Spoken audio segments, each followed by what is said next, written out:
America में इस साल नवंबर के महीने में राष्ट्रपति के चुनाव होने वाले हैं, जिसके लिए एक बार फिर जो बाइडेन और डोनाल्ड ट्रंप आमने सामने होंगे, क्योंकि दोनों को ही अपनी अपनी पार्टी से राष्ट्रपति पद का उम्मीदवार चुना गया है। अमेरिका में बीते मंगलवार को सुपर ट्यूसडे था। राष्ट्रपति जो बाइडेन और पूर्व अमेरिकी राष्ट्रपति डोनाल्ड ट्रंप ने सुपर ट्यूसडे की शुरुआत जीत के साथ की।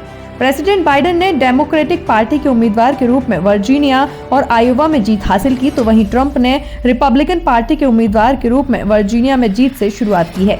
जाहिर सी बात है, दोनों ही काफी जाने माने, चर्चित और दमदार चेहरे हैं और दोनों ही पार्टीज को लगता है कि वे ये चुनाव जीत सकते हैं। हालांकि जो बाइडेन अमेरिका के मौजूदा राष्ट्रपति हैं और डोनाल्ड ट्रंप पूर्व राष्ट्रपति।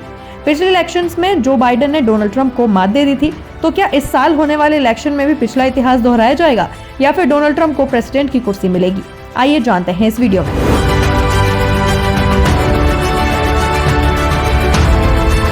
अमेरिका में प्रेसिडेंट की कुर्सी के लिए होने वाले चुनाव की प्रक्रिया भारत के मुकाबले काफी पेचीदा और लंबी होती है।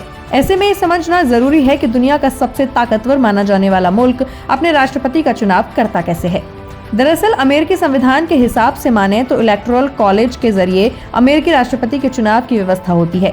इलेक्टोरल कॉलेज यानी अमेरिकी संसद को राष्ट्रपति चुनने का अधिकार मिलने और जनता की सीधी वोटिंग के जरिए राष्ट्रपति चुने जाने के बीच का तरीका है। ये टेक्निक तब वजूद में आई जब अमेरिका के संविधान निर्माताओं को दो धड़ों के बीच समझौता हुआ था। सीधे तौर पर अमेरिका में दो राजनीतिक पार्टियों की व्यवस्था है। वहाँ चुनाव हर 4 साल में एक बार होते हैं और जिसको भी राष्ट्रपति बनने की इच्छा होती है वे उम्मीदवार सबसे पहले एक समिति बनाते हैं जो चंदा इकट्ठा करने और संबंधित नेता के लिए जनता का रुख भांपने का काम करती है, जो कि कई बार चुनाव से 2 साल पहले ही शुरू हो जाती है और चुनावी साल में ये प्रक्रिया 4 दौर में होती है। पहली प्रक्रिया जनवरी में शुरू होती है और जून तक चलती है। इस दौर में पार्टी अपने उन उम्मीदवारों की सूची निकालती है जो राष्ट्रपति पद के लिए चुनाव में उतरना चाहते हैं। हालांकि अमेरिकी संविधान कोई लिखित निर्देश नहीं देता है और इसी कारण कुछ राज्यों में जनता प्राइमरी दौर में मतदान का इस्तेमाल न करके कॉकस के जरिए पार्टी प्रतिनिधि का चुनाव करती है। इसके बाद दूसरे दौर में अमेरिका के 50 राज्यों के वोटर पार्टी डेलीगेट्स चुनते हैं और वही कन्वेंशन में हिस्सा लेकर ये प्रतिनिधि पार्टी के राष्ट्रपति पद के उम्मीदवार का चुनाव करते हैं। इसी दौर में नामांकन की प्रक्रिया भी होती है और साथ ही राष्ट्रपति पद का उम्मीदवार अपनी पार्टी की ओर से उपराष्ट्रपति पद का उम्मीदवार चुनता है।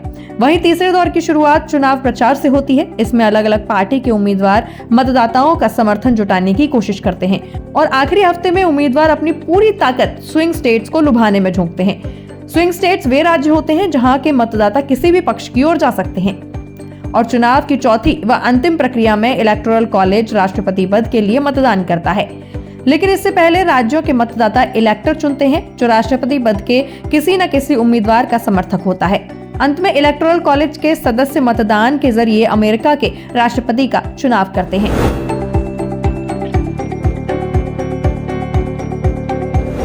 जो बाइडेन और डोनाल्ड ट्रंप के कार्यकाल की कुछ मेन बातों पर फोकस किया जाए कि उन्होंने प्रेसिडेंट रहते हुए किन चुनौतियों का सामना किया और ऐसी बातें जिन्हें आज याद किया जा सके, तो आइए आपको बताते हैं वे कुछ बातें।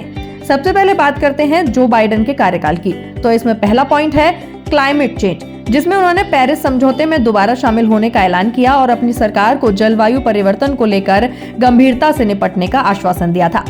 दूसरा है कोविड-19, जो कि पूरी दुनिया में फैला था। उस वक्त उन्होंने बहुत हद तक अपने देश को बचा कर रखा और काफी एहतियात भी बरती। साथ ही एक राष्ट्रीय योजना की घोषणा की और वैक्सीनेशन के लिए भरसक प्रयास को भी बढ़ावा दिया।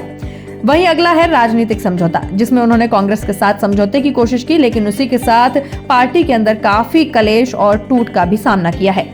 वहीं दूसरी ओर है डोनाल्ड ट्रंप, जिन्होंने प्रेसिडेंट रहते हुए ट्रेड और व्यापार, जिसमें उन्होंने अमेरिका के कमर्शियल इंटरवेंशंस पर दोबारा विचार किया। साथ ही अमेरिका की रक्षा और आपातकालीन नीतियों को स्थायित्व दी और अमेरिका को विदेशी युद्धों से बाहर निकालने का भी प्रयास किया। इसके अलावा उन्होंने करोड़ों डॉलर के टैक्स संबंधी छूट और टैक्स पेयर्स के लिए फाइनेंशियल प्रोटेक्शन की भी घोषणा की। हालांकि ये केवल कुछ एग्जाम्पल्स हैं, बाकी दोनों के कार्यकाल में काफी और भी कई चीजें हैं।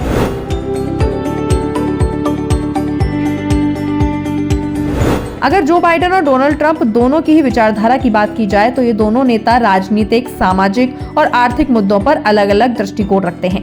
जैसे जहां जो बाइडेन ने सामाजिक न्याय, असमानता को कम करने और गरीबी पर फोकस किया है, तो वहीं ट्रंप ने अमेरिकन फर्स्ट नीति को प्रमुखता दी है, जिसमें अमेरिकी हितों को पहले रखा जाता है। इसके अलावा ट्रंप की विचारधारा में इंटरनेशनल बिजनेस को स्ट्रॉन्ग करना शामिल है और बाइडेन एनवायरमेंटल कंजर्वेशन और क्लाइमेट चेंज को ज्यादा महत्व देते हैं।